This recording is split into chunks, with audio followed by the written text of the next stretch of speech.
It's coming. We're catching up to the last of my backlogged video footage that I recorded from earlier this year. Yeah, we're almost there. This section is, we moved up to the front of the bus again, and I had taken out our mechanical door mechanism and the big bulky center console stuff, and I knew that we were going to have to replace that in function, if not form. And I took on maybe the too complicated task of, well, going carpentry style and building a wooden dashboard and a wooden center console. It's a complicated bit of shapes to get involved with, and I may have bitten off a little more than I can chew, but it's certainly getting fun, and it's going to give the bus a very unique look at the end. So this will showcase, well, the current state of completion. It's not done yet, but it's far along enough that I feel like this was the right choice. Let's check it out.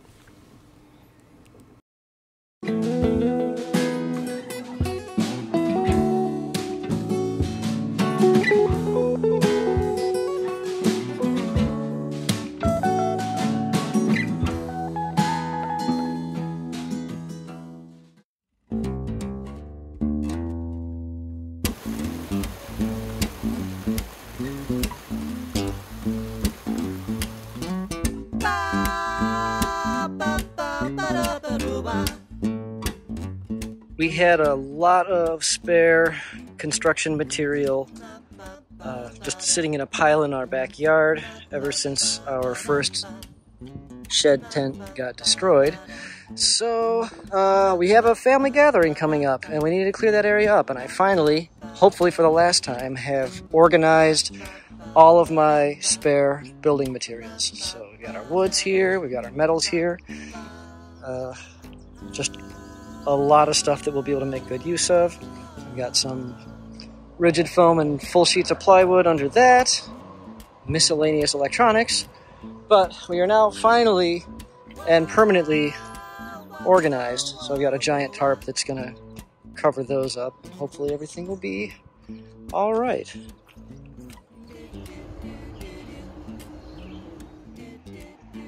It's lift day, and we're going to attach a come-along to the bottom of the ramp and just ratchet the thing back up. I made a new set of blocks to catch the pins on this locking door here, and as you can see, it's like a big milled aluminum piece. I made it out of my favorite scrap material, that aluminum track that held the seat belts and everything in place on the bus. But anyway, so this guy it's notched out to accept the pin. But anyway, my floor is actually going to be higher than the bottom opening of the door, and so I'm actually going to have to build a trim piece that stands up to the same height as the flooring when it comes in. And I need to knock out some relief for this. So if you follow me along this way, you can see how I'm going about doing that. This piece of wood here is the height that it's going to need to be, and what I've done was I've set the depth on my circular saw so that it cuts down to the thickness of that piece of aluminum, and now I'm just kind of running little stripes in order to kind of knock out this wood, and I'll just be able to kind of chisel this away. But it should give me all of the clearance that I need so that this piece will come in flush against the back, and then I can just screw it in and we'll be dandy. Okay, after a bajillion cuts, we are knocked out. And we're gonna see how we look.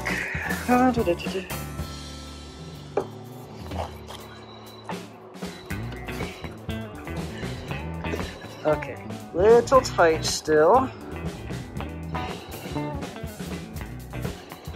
Gotta widen that guy out just a bit on that side. A good excuse to keep your old worn grinder wheels around is because I've got to get into a really small spot here to mark off a little clearance, And a full-size wheel would mess up my cuts, so keep your scraps. This is a very, very funky shape. Let's see if it will actually do what we want it to. So we've got our relief for the aluminum piece here, for the shaft here, and then this cross piece here should hopefully clear that notch. Oh, okay. Well, we're almost there. I've got to go a little bit deeper. Just a touch, because I'm not quite getting all the way in.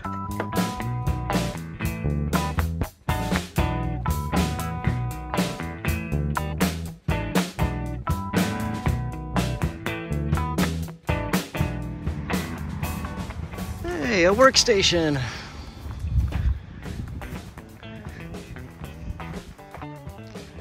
We're gonna try to work on our dashboard today.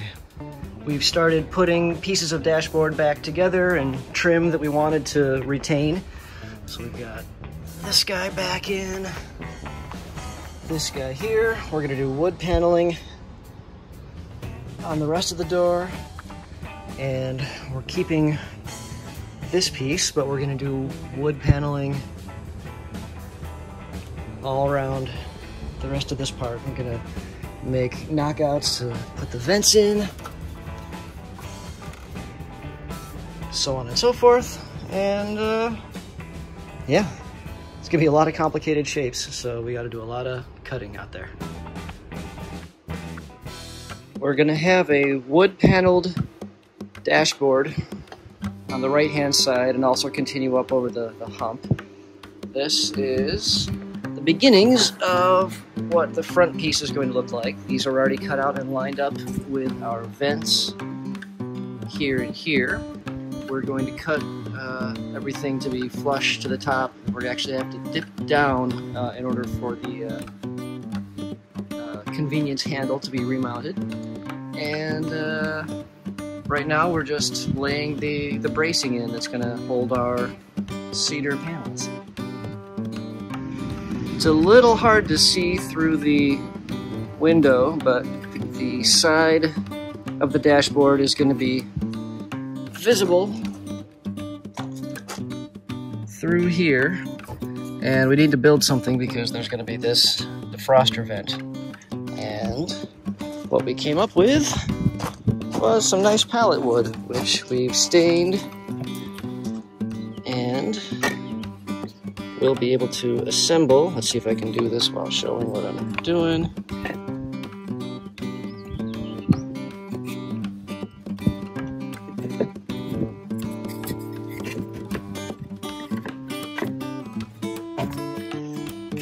So the dashboard side is going to look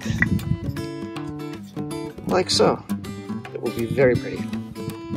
So we're going to screw into the A-pillar here, and then these brackets I just kind of threw together to keep the faces of the wood lined up. There's our opening for the defroster vent.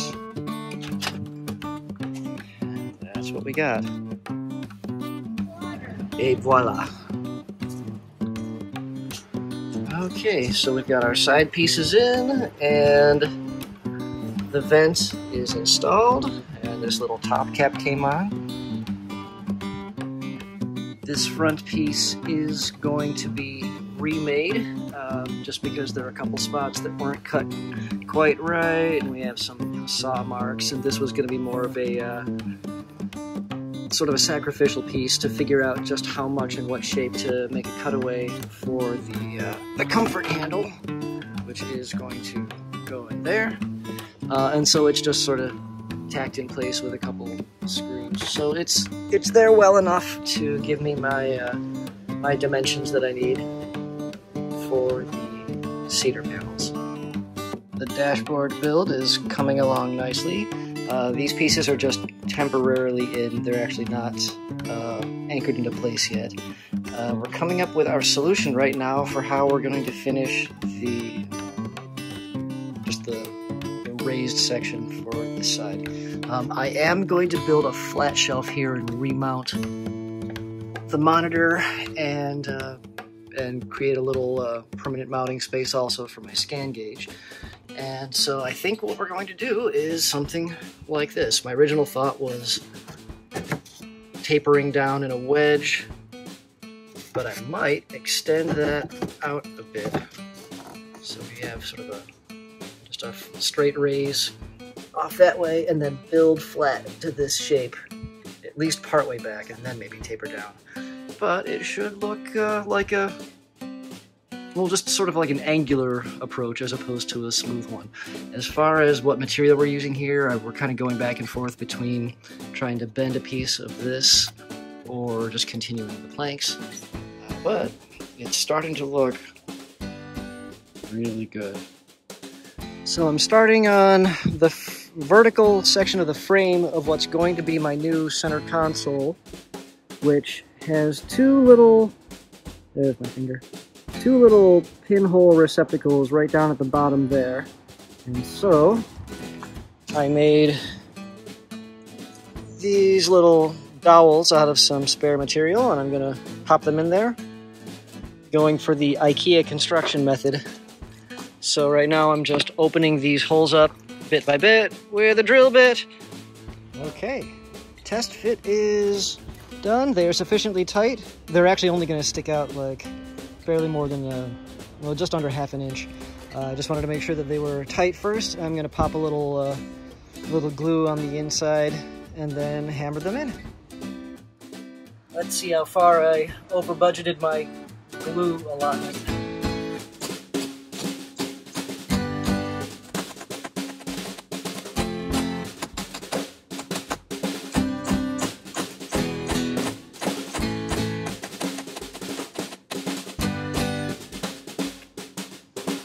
That was really interesting. There was a squeeze of glue that came up through a crack in the middle of the plank. The split didn't actually come all the way to the outside, so like, oh, you can actually see. I squeeze it. That glue found its way through and into an internal crack, which is now for sure glued. So that's neat. So I decided ahead of time which one was going to be left, which one's going to be right, and there we go, there we go. Now, this whole thing wasn't quite symmetrical. You can actually see that these are a little bit left of center on the hump here. Not only that, but this one is angled for some reason. So I may have just sort of decided that I'm gonna just sort of build it and just understand that it's not square and frame this out such that these pieces will land in place just however they do, and then I'll accommodate the whole design around that weirdness. We'll see. This is kind of a design on the fly, and just sort of I'm just building it up without any plan ahead of time because I knew that this was gonna have a lot of strange shapes to worry about, so I'm just kind of going skeleton up from now and figure out what height to cut these to, how to interface it with the top piece that I've already started separately, and it'll turn into something by the time we're done. This is the inaugural use of our Craig jig. We are going to be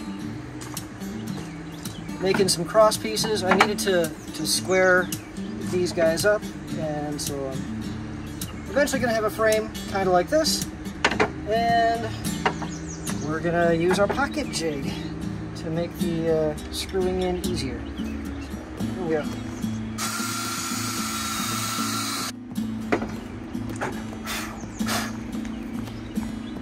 There's a hole.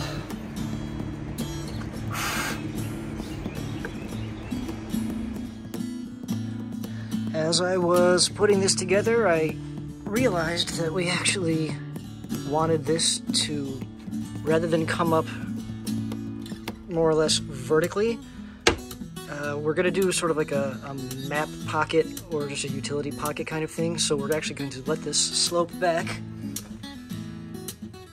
on the back side, and then the front of the pocket will come up vertically. What's really nice about that is it kind of goes straight in line with the existing angle of the dashboard. So that was just kind of a happy accident. But you can see how this is coming together. We're going to have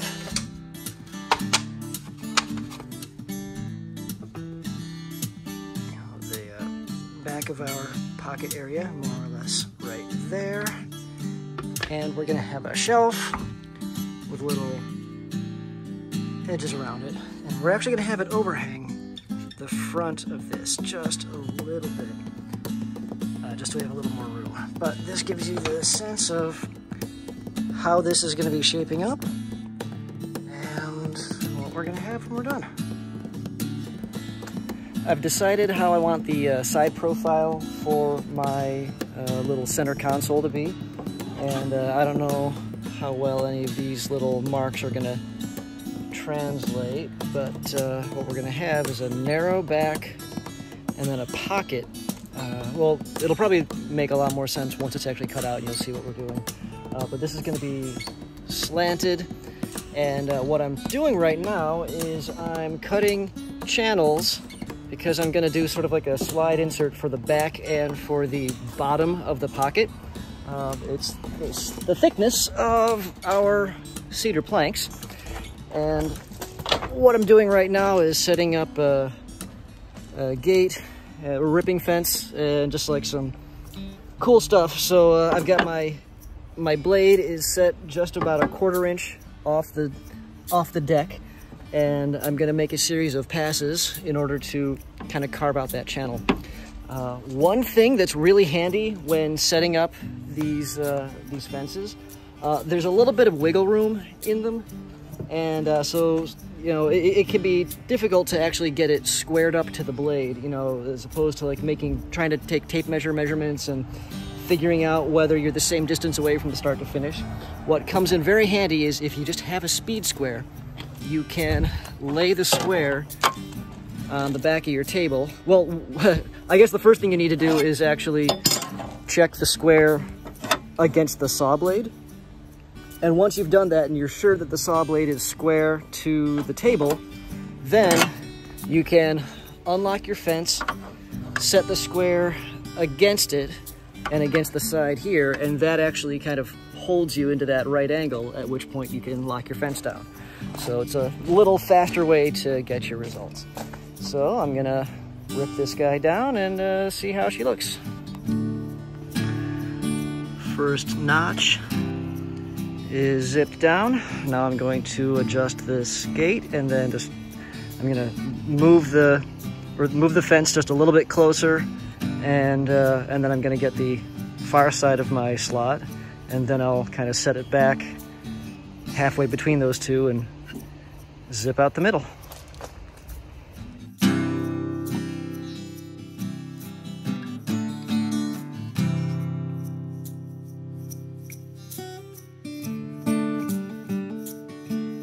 Another table saw setup tip is whenever you're not doing, you know, like a notched cut like this, when you're actually cutting through a piece of wood, in order to correctly set the depth for your blade, the recommendation is to make sure that the teeth of the blade are clearly above the top of your workpiece, but the relief, the blade cutouts right here, pardon my fingers, we're disconnected from power right now. You want the bottom of these blade cutouts to be below the top of your workpiece, and that's just in order to optimize and minimize chipping. There are some times when you want to avoid this. When you've got a really, really thin piece of wood, if you think about it, the lower your blade is to the deck, the shallower that cut angle comes in, like your tooth is coming more forward than down. And so for things that are very, very likely to splinter, actually I'm kind of playing around with this a little bit, but I'm pretty sure I've had better luck actually, you know, raising the blade up very much so that so the front of the teeth are coming more in a downward direction. Maybe that's backwards. I'm gonna have to figure this out, but if I say it with enough conviction, it's gonna sound like I know what I'm doing. Your mileage may vary. You know, try things out on test pieces if you need to. If you're not sure what's gonna happen, no harm in that. After I finished making the notches, I finished cutting out the actual profile for these two side pieces. And so this is actually how they're going together around this frame. So actually I can show you this whole thing now. This guy is going to be standing upright, and this is sort of the back skeleton to that center console. And we are going to be more or less like that. And so there's going to be a floor, a back wall, and a little front pocket right here. So I already went ahead and used my pocket jig to get my screw holes prepped for that, and now it's just time to screw them together. So as I'm putting this together, I had to do a little something here. The only screws that I had available with my pocket jig that had a fine thread, which is necessary for the harder wood, it was a little longer than the preset settings were supposed to go. So not only did I actually shorten my drill bit stop so that I didn't even go all the way through into these, but I needed to make something to stand this off so that this screw doesn't go all the way and poke through on the edge. The two sides of my section here are actually a little bit different thicknesses. So anyway, what I ended up doing was I had a couple square hex nuts for a 1/4-20 screw, and they happen to be very nicely sized, so you can drop those in. The threads of the screw will clear just fine, and the hex nut will stay right in place in the pocket. So that gives me something to push against, and also make sure that the threads themselves do not come and poke through the finished side of the wood. So that's good and tight right there. So let's see how we did.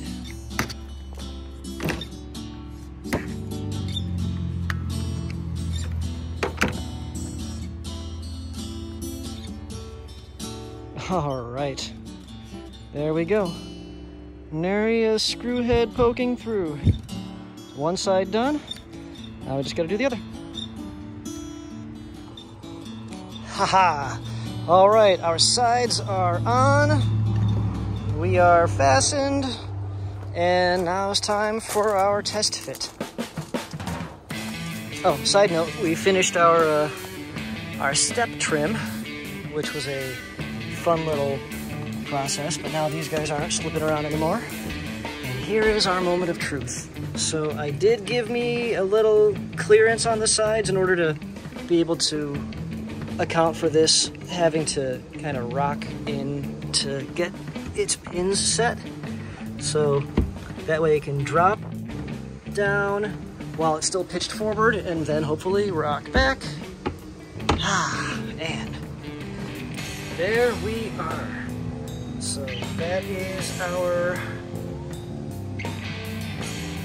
beginnings of the pocket and the shelf. So we're gonna have cedar cut to fit in between these two sides, going all the way back down to the back and across the floor of the pocket here, and then I'll have another piece of our glue on like this across the front face. It's a sunny, rainy day out here, and we are continuing to work on the little dashboard project, and this was just, you know, this is New York weather. This happens. We're just letting our tools take a little nap until the rain stops.